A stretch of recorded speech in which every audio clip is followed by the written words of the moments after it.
Good day, and thank you for standing by. Welcome to the Abercrombie and Fitch fourth quarter and year-end fiscal year 2022 conference call. At this time, all participants are in a listen-only mode. After the speaker's presentation, there'll be a question-and-answer session. To ask a question during the session, you'll need to press star 11 on your telephone. You will then hear an automated message advising your hand is raised. To remove yourself from the queue, please press star 11 again. Please be advised that today's conference is being recorded. I would now like to hand the conference over to your speaker today, Mo Gupta, Vice President of Investor Relations. Please go ahead. Thank you.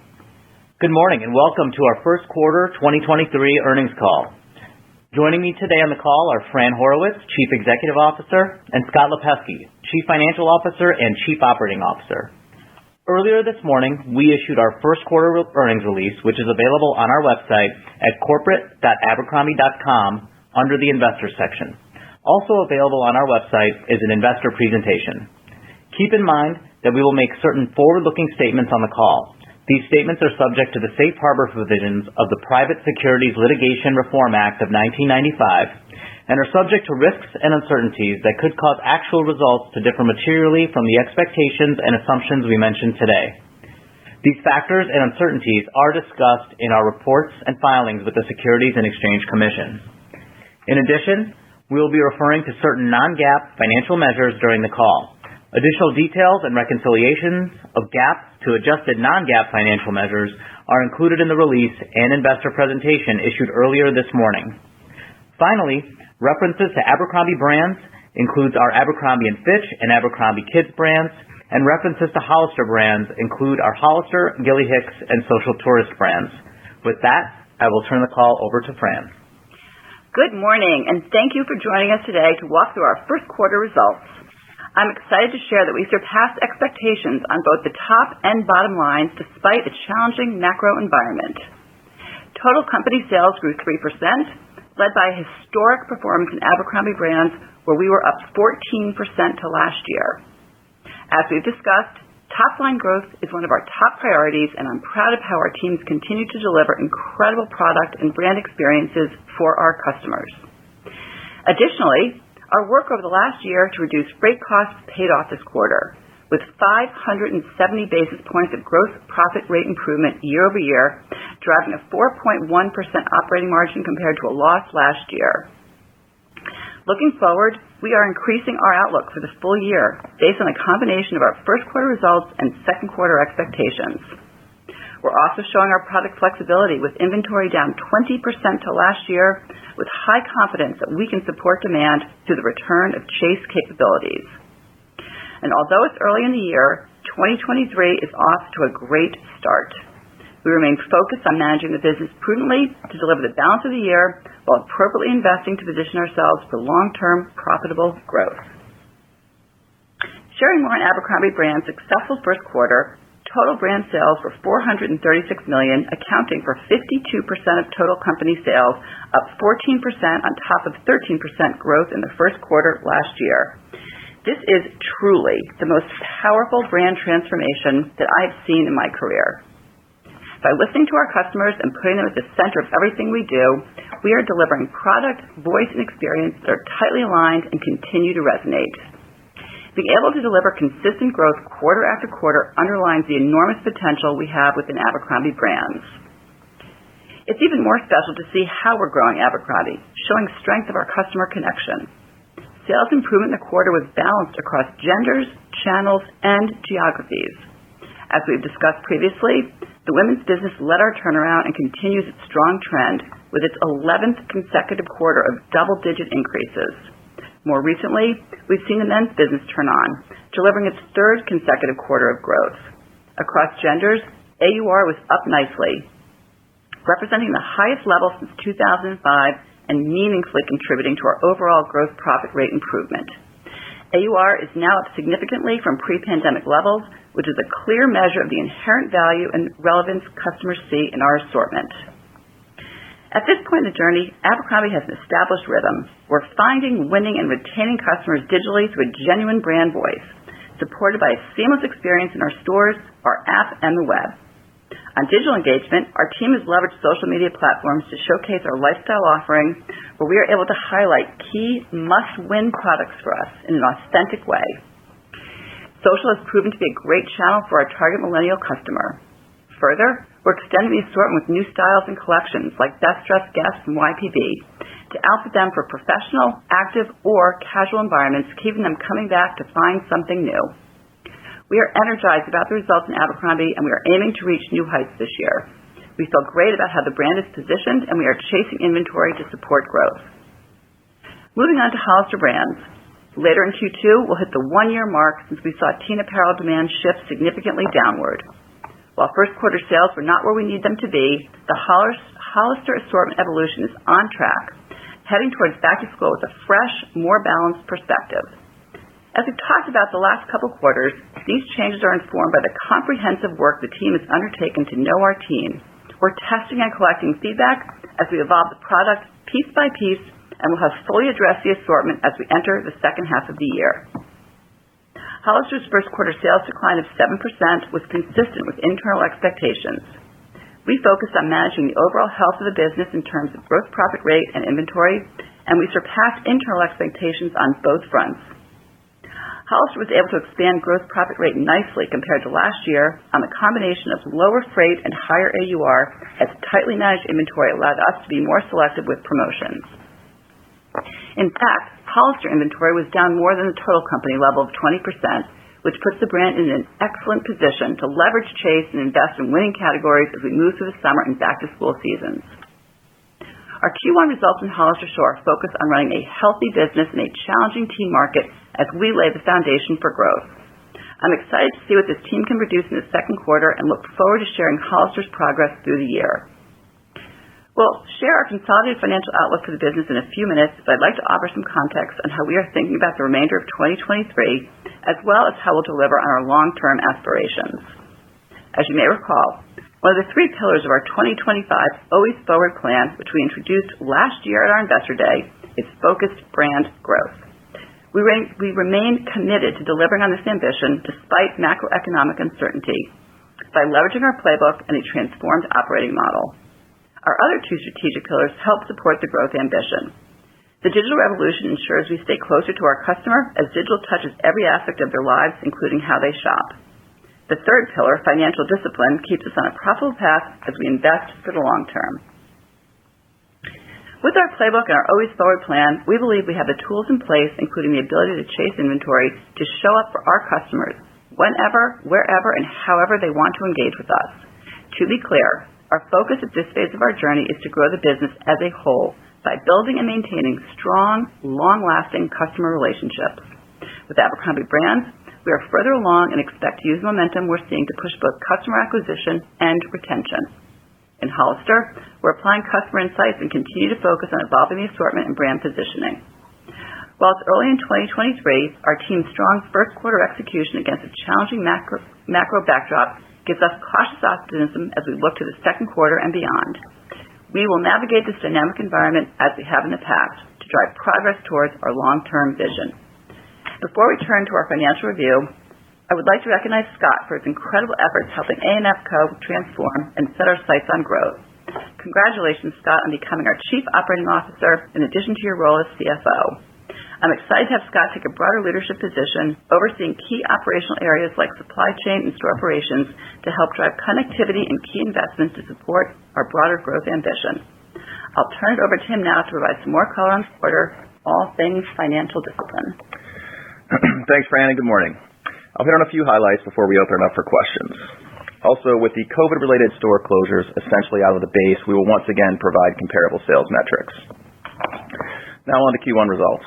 On the top line, we were pleased to deliver net sales of $836 million, up 3% to last year. This marked the highest first quarter sales level since 2014 and exceeded the expectations shared on our fourth quarter call.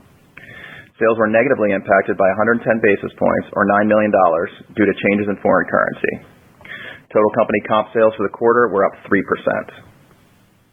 By region, we saw continued strength in the U.S., with total net sales up 9%, including 4% comp growth and a positive contribution from net new stores.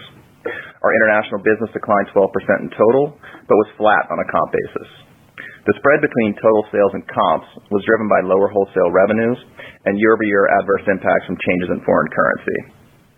In APAC, we realized the benefit of the China reopening, delivering 22% comp sales growth. Moving on to gross profit, our rate was 61% compared to 55.3% last year. Looking at the key drivers of the 570 basis point improvement, approximately 230 basis points came from AUR growth, with better than expected performance across brands as we benefited from select ticket increases initiated in the second half of last year, as well as more controlled promotions. We also saw a benefit of approximately 760 basis points from lower freight costs as we realized lower freight rates and lapped the impact of increased air usage last year. These benefits were partially offset by 320 basis points of higher cotton and other raw material costs and an adverse impact of around 100 basis points from foreign currency. We are pleased with the state of the supply chain, with freight costs decreasing and shipping times improving compared to the past couple of years. The improved consistency in the supply chain and tight inventory management enabled us to decrease our inventory levels by 20% compared to the first quarter of 2022, when we front-loaded inventory to avoid supply chain disruptions. We expect to run inventory lower than last year for the second and third quarters, and in line with last year by the end of the fourth quarter. I'll now cover the rest of our first quarter results on an adjusted non-GAAP basis. Excluded from our non-GAAP results this quarter are $4 million of pre-tax asset impairment charges, which adversely impacted results by approximately 6 cents. Last year, we excluded $3 million of pre-tax asset impairment charges, which adversely impacted results by 5 cents. Operating expense, excluding other operating income, was $474 million, compared to $460 million last year, with the increase driven by investments in digital and technology and higher incentive-based compensation expense, partially offset by lower marketing and digital fulfillment expense. Operating income was $38 million, compared to an operating loss of $6 million last year, and included a $9 million adverse impact from foreign currency. Operating income exceeded our internal expectation coming into the quarter, driven by the combination of higher sales and a better than expected gross profit rate driven by higher AURs. Net income per diluted share was 39 cents compared to a net loss per share of 27 cents last year. On the balance sheet, we ended the quarter with cash of $447 million and liquidity of $758 million. As we look to the second quarter and the rest of 2023, we expect to continue to manage a strong liquidity position as we work through this period of macro uncertainty to help ensure we can invest for the long term through any cycle. As Fran mentioned, we remain cautiously optimistic about consumer demand, and updates to our full-year outlook are driven by the first quarter performance and our current view of the second quarter. This updated full-year outlook replaces all previous full-year guidance. For the full year, we are planning net sales growth in the range of 2 to 4% from the 2022 level of approximately $3.7 billion. This is up slightly to our previous outlook of up 1 to 3% due to the outperformance in the first quarter and our expectations for the second quarter. Adjusting for these first half changes, our implied second half sales outlook remains consistent with the prior outlook due to the high level of macro uncertainty. As mentioned last quarter, we expect to support growth with net new store openings in 2023. We expect 35 to 40 openings and 20 to 25 closures, along with approximately 15 store remodels and right sizes. Openings will be tilted to the U.S. and the Abercrombie & Fitch banner. For operating margin, we expect to be in the range of 5 to 6%, up from our previous outlook of 4 to 5%. We now expect a gross profit rate benefit of approximately 250 basis points from the net impact of lower freight costs and higher cotton costs, and higher than expected AUR in the first quarter. This compares to our previous estimate of 200 basis points. We expect an effective tax rate in the high 30s compared to our previous expectation of mid-40s due to higher expected profitability levels, and CapEx remains at approximately $160 million. For the second quarter of 2023, we are planning net sales growth to be in the range of 4 to 6% compared to the fiscal second quarter 2022 level of $805 million. Embedded in this outlook is the assumption that Abercrombie continues on a growth trajectory and Hollister makes sequential progress off the first quarter sales trend of down 7. For Hollister, our inventory is controlled and we expect to run a healthier, more profitable business as we lap significant promotional activity last year. Our teams are ready to compete and chase into upside demand across key categories.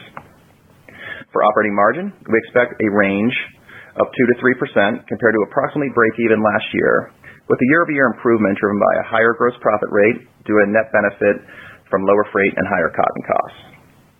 And an effective tax rate around 50%, with the rate being sensitive to the jurisdictional mix and level of income. To finish up, we were pleased to return to profitability in the first quarter.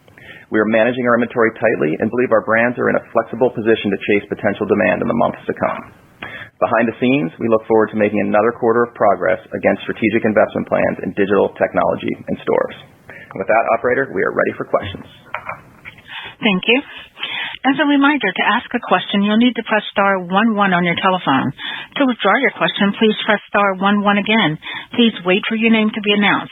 We ask that you limit yourselves to one question with one follow-up. Please stand by while we compile the Q&A roster. One moment for our first question.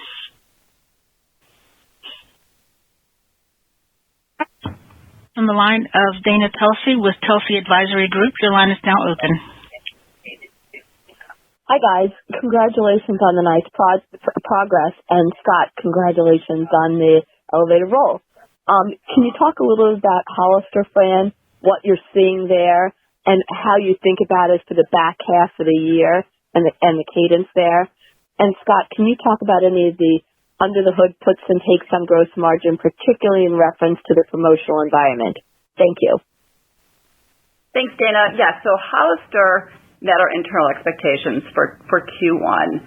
We brought it back to being a healthy business, which we're very excited about. You know, to see some AUR growth in there was an important opportunity for us with our customer, the inventories being under control. But I just want to step back from it and just kind of take on a little bit of a journey. As you know, that the teen, a lot of the teen retailers got a bit pressed last year during Q2, during back to school.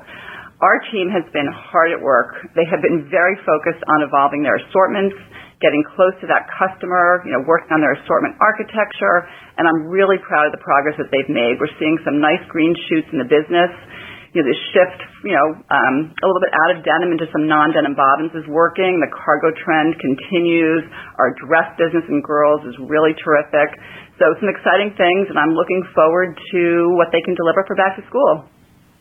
Hey, Dana. Thank you, first off. And on the gross margin, so obviously a lot going on here in Q1. Made great progress year over year. We got a lot of that freight back that hit us last year. That air usage that we had in Q4 of 21, a lot of that carried over into Q1. So you add that with good freight rates that we're seeing in ocean and elsewhere, really nice improvement in gross margin. And I'd say the one outlier for us in Q1 was beating our AUR forecast coming into the quarter. As we think about the rest of the year, we're not assuming AUR growth the rest of the year. That would be upside to our plans. Obviously, it's a dynamic macro environment, but two things, give us a great chance to raise that AUR. That's number one is our inventory is in control. Fran mentioned down 20. We feel good about where the inventory is positioned in each brand. Chase is open. We can go get inventory if we need it, and we can get it at a nice cost. And the other piece are the assortments. Fran just mentioned Hollister. We're testing. We're learning. We feel good. Abercrombie is in a great rhythm and rolling. So those give us good opportunities long term. Thank you. Thank you. One moment for our next question, please. And the next question comes from the line of Matthew Boss of J.P. Morgan. Your line is now open. Thanks, and congrats on a great quarter. Thanks, Matt. So, Fran, at Abercrombie, could you speak to the cadence of the 14% comp, maybe touch on customer traffic trends, and just customer behavior that you've seen more recently in the second quarter? And then, Scott, on inventory, what is your ability to chase this season and even into the back half of the year if top-line trends were to continue?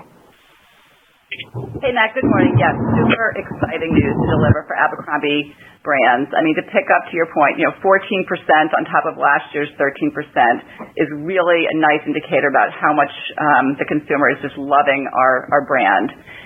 What is driving that is a lot of exciting things. It's no longer just a jeans and T-shirt business. We've been able to expand into dresses, into all sorts of occasions to satisfy this consumer. From our pant business is very strong. The men's business, third quarter of positive comp there as well. So as you know, we started this turn with women's, and now the men's business is following suit. So as far as customer behavior goes, we're seeing them very excited about the product, and we mentioned that we're pleased with where we're off to the start for the second quarter. On the inventory side, it is great to have the chase capability back. Our teams are literally chasing every day. The stability in the supply chain is making that easier than it has been in the past few years. Ocean shipping has been good. We can chase through ocean, and there's also a lot more air capacity out there, and the rates have come down pretty dramatically since the peak back there in 2021 and early 22. So we have the ability. Our teams are using that ability. We're running the inventory lean, and as we see wins, we're able to chase them pretty quickly.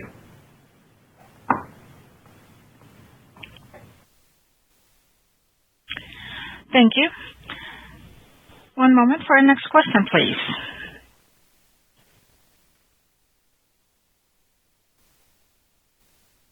And our next question comes from the line of Corey Tarlow with Jefferies. Your line is now open. Hi, good morning. Congrats on the strong quarter, and Scott, congrats on the new role. So maybe if you could just talk a little bit more about, Fran, you walked us through the journey for Hollister, maybe a little bit more on Abercrombie specifically. And the reason I ask is because I think this is the first quarter in quite some time where you've actually seen higher sales volume at Abercrombie in totality than you've seen at Hollister. So maybe could you put that into context for us, how you think about the sales trajectory for the ANF business? Seems like things are going really well overall. Maybe relative to the size of Hollister on a go-forward basis. Any color there would be particularly helpful. Sure. So to your point, we've been on a journey with Abercrombie as well. We really started the turn focusing on the women's business. That was step one, getting that business back to being a healthy business. We've seen some really exciting things happen. We've built some franchises, Corey. So off of our traditional business, we've been able to build, for example, like the Best Dressed Guest business. Our dress business in total, is just terrific. We're setting records year after year. The consumer is coming to us for so much more than what they initially thought Abercrombie stood for. And that's a big, big testament to the brand and a win for the team. And they keep we keep launching more franchises. YPB just had its first anniversary, which is our active brand. That came out of feedback directly from our consumer, what they wanted from us. And now we have a men's business going. So third consecutive quarter of men's business, some exciting things in there. For example, our pants business, right? We've diversified, it's not just a denim business, it's a non-denim business. The consumer for Abercrombie has many different, wearing occasions, and now that many of them are back to the office, they're coming to Abercrombie to help service them for that need as well. So lots of exciting things, and thrilled about the momentum that we're seeing. Yeah, just to add on at the end, as you think about the Abercrombie business, you mentioned the size. It was actually a little bigger than the Hollister business here in Q1. As we think about the future of Abercrombie, that gets us really excited. The addressable market, now that we've aged up with this consumer, you think about post-collegiate up to 40s and beyond, that is a very large addressable market versus a teen space where we've operated in the past with that brand. So really excited about the unlock there. Like Fran said, we have both genders working right now. Huge market, and the fashion is working. Our team is out there leading fashion trends, and that's exciting. So our goal is to keep that momentum going. As we talked about earlier, we can continue to chase, and that gives us a great ability to keep it up. That's great. Very helpful. And then just to double click on that last comment, Scott, on your ability to chase and inventory positioning. I think you said that inventory is likely to be in line with last year by the end of the first quarter and also down in the second and third. And as you think about inventory being in line, is that on a nominal basis? So therefore you're actually likely to still be down on a unit basis, which I think also, and you've proven your ability to run a little bit more efficiently on leaner inventory. So just curious if I'm correct in that and any thoughts there. Yeah, I'll just clean that up a little bit. So we were down 20 here in Q1. Our expectation is that we'll run down in Q2 and Q3. And by the time we get to the year end, we'll be more in line with the end of 2022. If you remember last year, we are obviously front loaded there in Q1, Q2, and Q3, and then we really worked that down through holiday. So we exited the year with inventory in a good place. So going forward, 3 quarters out, we're thinking we'll kind of be in line with the end of 2022, but we'll be able to run a much leaner business as we come through the year without having to front load like last year. And that's on a nominal basis. Nominal basis. Reported inventory. Yep. Got it. Okay. Great. Thank you so much. Really appreciate all the help and best of luck. Thanks, Corey. Thank you. One moment for our next question, please. And our next question comes from the line of Marnie Shapiro with the Retail Tracker. Your line is now open. Hey guys, congratulations. The stores have looked fantastic. Fran, I want to dig in a little bit to what you just said in describing Abercrombie and being able to build upon certain pillars and launch things like Best Dressed Guest. Over time, I guess, what should that look like at Hollister? Because it seems like this has been a really strategic and very successful path at Abercrombie, and other than denim, which is probably the core, I'm assuming, at Hollister, what would this look like at Hollister as you guys are looking to improve that brand as well? So we have, great point, Marty. So we work with playbooks here, and we're taking a lot of the learnings of our playbook from Abercrombie and applying that currently to Hollister. Now, keeping in mind, we've done a lot of work here over the years to make sure that these two brands are very separate, and Hollister is focused on that teen consumer, and Abercrombie is focused on that millennial consumer. With that said, as you well know, there's a lot of trends that do overlap, and you have to make sure that you interpret them for the appropriate customer. So what we've learned in Hollister over the past year is that he and she, they're evolving as well, and they're evolving from denim.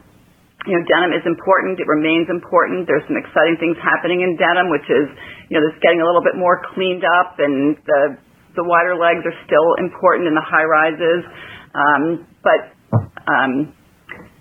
Sorry, I lost my train of thought there for a second. But so on a journey, but what we've learned and what we're seeing from the consumer is that the dresses are working, the non-denim bottoms are working, so they too are pivoting in how they're dressing and the different occasions that they have. We've seen some green shoots in our assortments, and it's really giving us confidence as we head into back to school, which is when the team really feels like the assortments have evolved considerably from last year, so I'm looking forward to it. Obviously it's much more promotional out there. Historically, back to school is a promotional time of year. Honestly, the whole back half of the year seems promotional at this point. Have you guys been able to really focus on balancing maintaining, I don't want to say full price, but the perception of full price, but being able to promote to grab the customer for the back half of the year and keep the margin still improving? Yeah, if you look at what we did for the first quarter, Marty, there's a couple of key points to it. So primarily managing our inventory, right? That's a key component to making sure that we can manage our promotions. But there's just a lot more to it. We came into this year with double-digit growth in our AUR for both brands from pre-pandemic. That was a big win for us. We tried for a long time, right, to drive those AURs, and we've made a lot of nice progress.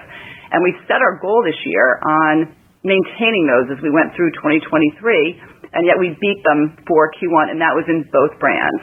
So that's a testament to your point of managing these promotions, as well as, we did take some ticket prices in the back half of 22, and the consumer responded nicely to that. So we're confident when the outlook is to hold the AUR for the balance of the year, but excited about what we could deliver for the first quarter.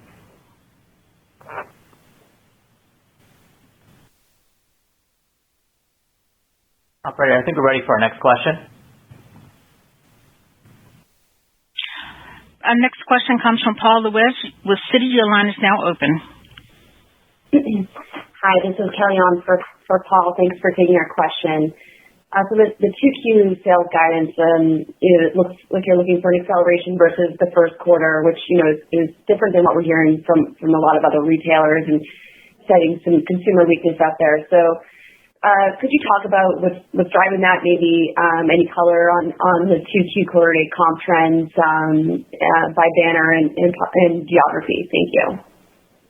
Yeah, hey Kelly. Yeah, maybe a little different than we've heard from some, but not all. What we're seeing, Fran covered the brands well here in the last few minutes. Abercrombie We assume that growth trend will continue as we go into second quarter. And Hollister, we're assuming, is going to make some sequential progress off of the Q2 or the Q1 trend of down 7. So, sitting here today, 25 days into the quarter, we have the confidence that we need to put that outlook out there for growth of up 4 to 6%. As you mentioned, it's a little bit better than what we saw in Q1. And, the big test here at the end of the quarter is always back to school, and we'll see how that plays out. But sitting here today, that's our outlook, and we have the confidence today. Right. And just wanted to dig in a little bit more on the gross margin. So the net, freight and product costs tailwind was 400 and change in the first quarter. Was curious if you could talk about sort of the freight benefit versus product cost headwind in the second quarter and in the back half of the year. And just to confirm, that 250 basis point freight tailwind for the year, is that just the tailwind from freight, or is that kind of what you're guiding your total gross margin to for the year? I know there's some other moving parts there with FX and AUR. So if you could just provide a little bit more color, that'd be great. Thanks. Yeah, the 250 basis points is the full year gross margin benefit that we're talking about, and that is net. So we're going to have benefits from freight that'll trickle throughout the year. Had a nice pickup here in Q1, which I'll get to in a second. And then the cotton costs, as we talked about last quarter, a little heavier hit to us here in the first half, and then those will start to moderate, but will be a hurt for the year. So the net for the year will be that 250 basis points. As we think about the cadencing throughout the year, Q1 was that quarter where we had the huge air carryover last year in Q1 of 22. So we now have that out of the base. So we saw a really nice pickup here in Q1, as you called out, the 400 plus basis points. That'll moderate as we go here into Q2, Q3, and Q4, and we will see that freight benefit continue each quarter, but we will see that cotton hurt continue each quarter. So like we said, up 50 basis points from our previous outlook of 200 basis points on the year, up to that 250 basis points. And just like where the trends are right now, we talked about the supply chain. Costs are coming down, lead times are improving, and that's good for all of us. Great, thank you. Thank you. One moment for our next question, please. The next question comes from the line of Janet Kloppenberg with JJK Research Associates. Your line is now open. Hi, everybody, and congratulations. Had a great quarter, and congratulations to Scott. Nice to see. I wanted to ask a couple questions because it looks like the email region got a little bit worse in the first versus the fourth, and yet Hollister's overall revenues improved from -9 to -7. So it makes me think that maybe North America comps at Hollister were once again in the positive territory. Love it if you could talk about that. And for the EMEA region, what guidance assumes as we move through the rest of the year. And Fran, you touched on this a little bit, but I am hearing that denim trends are starting to improve, and I'm wondering if that could help Hollister's business accelerate globally as we look to the back half. Thanks so much. Hey, Janet, I'll kick it off. First off, thinking about the international business, a little different. We have kind of spread this quarter versus normal, where our total sales change of down 12 was very different than our comp of flat. And if we break apart the regions, thinking about EMEA, we have a small wholesale business in EMEA. You've seen all the headlines on wholesale. We're not immune to that, so we've taken a little bit of a hit on our wholesale business in EMEA. But when you look at the comps in EMEA of the down 4, we're calling that relatively stable. The story hasn't changed much for us in EMEA. The UK remains our strongest country. Middle East is also strong. As I shift over to APAC, our comps were 22%. Saw a nice reopening in China and Hong Kong, and excited to see how that plays out for the rest of the year. So our punchline on international right now is stable. We know we have work to do there, but we're optimistic as we go to the back half. Seeing nice traffic into our stores, and all the work that we're doing in Abercrombie, that's starting to filter through the international regions, as well as the assortment changes in Hollister. Those should be global helpers. Fran. In Hollister North America? Hollister North America? Yeah, Hollister North America continues to outperform the international business. Obviously, Q1 was the toughest comp that we'll have this year because kind of lapping the fall off in Q2 last year. So, as Fran mentioned, we're pleased with the Hollister performance in Q1, specifically in North America. It met our expectations coming into the quarter, and we're all very excited to come up on the lapping of the business fall off in the next few weeks here. So, lots to learn. Thank you. Go ahead, and I'm sorry. No worries. So denim is an important part of our business, and that, is true in both brands and both genders. It has been exciting, though, to see the consumer diversify somewhat out of denim, and this non-denim bottom trend that we're seeing is really terrific, and that's also, interestingly, in all brands and all genders, and it goes beyond just the cargo. We have a terrific pant in the women's business that we've been able to make a real franchise out of. I'm sure you've seen it all over TikTok, the Sloan pant. Right, yes. And there are things happening in denim. I mean, we're seeing denim get cleaned up. That's an important trend. When there's something new happening in denim, that's always a good sign. As also the wider legs continue to be important as well. So we're looking forward to back to school. And thinking about the denim trends by brand, the trend really hasn't changed. It's a little weaker in Hollister and much better in Abercrombie. As Fran just mentioned, the cleaned up denim, with Abercrombie, you can wear denim to work, and so we're seeing those continued trends. But, at this point, we're really looking at it, denim plus pants, and the bottoms business has been good across brands. Thank you. Thanks, Janet. Thank you. One moment for our next question, please.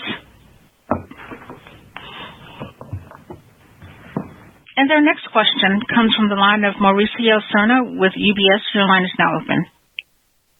Great. Good morning, and thanks for taking our questions. Congratulations on the results as well. Maybe if you could talk a little bit more about the fashion trends, on Abercrombie across, the different consumer that you target, meaning the ages that you target. And then on the AUR, did you see AUR growth across both brands, or how did that look? And lastly, on the operating expense, what are you thinking about the growth trajectory of, year over year for the next few quarters, given, they're doing store openings, but you're probably going to see also some moderation on inflation? Thank you. Sure. So let's start with the first part of your question, Mauricio. So as far as Abercrombie goes, the exciting thing about the brand is it's really become a lifestyle brand. And we're seeing lots of different trends happening, as I've mentioned. I could just say dresses all day long. We have become a destination for the consumer looking for dresses, whether that's special occasion, whether that's wear to work, whether that's going out. It's really been a big win for us. We've also diversified, our bottoms. So denim is a very important category for us, but so are non-denim bottoms. Our pant business, our woven pant business, our cargo business, again, and that's in men's and in women's. So the trends that we're seeing is that this customer is evolving, that their lifestyle has changed quite a bit, post-pandemic, and they're back to the office, they're celebrating with their friends, they're going out, and we're there and servicing them for all of those occasions. Regarding AUR, that's a really exciting story for us because as we came out of the pandemic, we talked a bit about the fact that our AUR grew double digits in both brands heading into 2023. And our goal was to maintain that. And in fact, we did beat that in both brands coming out of the first quarter. Third piece on the operating expense. So I'd say relatively consistent story with what we've seen in Q1. We'll continue to see the rest of the year. On operating expense, we are making key investments. We talked about an ERP program that we've put into place multi-year. So we're seeing some higher expenses due to the digital and technology investments that we're making. On top of that, there is the inflation. I would say it's not yet abating in our P&L. The inflation, I'll call it, of everything, labor through systems, tools, everything that we're buying, that's flowing through the P&L. We are able to offset that. We do have some efficiency plays year over year, specifically in our supply chain area. But net, we're still calling for some moderate deleverage on the year due to really the investments that we're making and then that inflation. Got it. Congratulations, and thanks for taking the questions again. Thanks. Thank you. One moment for our next question. And our next question comes from the line of Alex Stratton with Morgan Stanley. Your line is now open. Great. Thanks so much for taking my question, and congrats on a super nice report. I really just have two to round it out here. It sounds like you're not seeing any pressure on going out or occasion categories, despite what I think is a relatively hard comp. So any commentary on that would be helpful. And then second, on your ability to take ticket, it sounds like across the business, can you just give us some insight into how you assess where that's possible and then gauge consumer sensitivity on it? Thanks so much. Sure. Good morning, Alex. So on the first part of your question, we are not seeing any change in the consumer's behavior currently. Again, we're taking share, and we are becoming a destination for all those different occasions for her and for him, and particularly in our dress business, which just continues to set records, quarter after quarter. Yeah, I'll grab the ticket side. Yeah, when we talk about tickets, so back half of last year, we took tickets up in Abercrombie, and it wasn't a take every ticket up because costs were going up. It's really those places where we felt like we could get a little bit more ticket, and those are the areas where over the years we had deep promotions. Once we pulled all those promotions off and still saw the selling, we were able to prudently take tickets up last year in certain places. We don't have any aspirations to continue to take tickets up as we go through the year. There's always some changes here and there, but we were happy to see that flow through here in Q1, and it just speaks to the power of the Abercrombie & Fitch brand and the momentum that we've seen. Thanks a lot. Thank you. And at this time, I'd like to hand the conference back over to Fran Horowitz for closing remarks. I just want to thank everyone for joining us today, and we look forward to continuing to update you at the end of August. This concludes today's conference call. Thank you for your participation. You may now disconnect. Everyone have a wonderful day.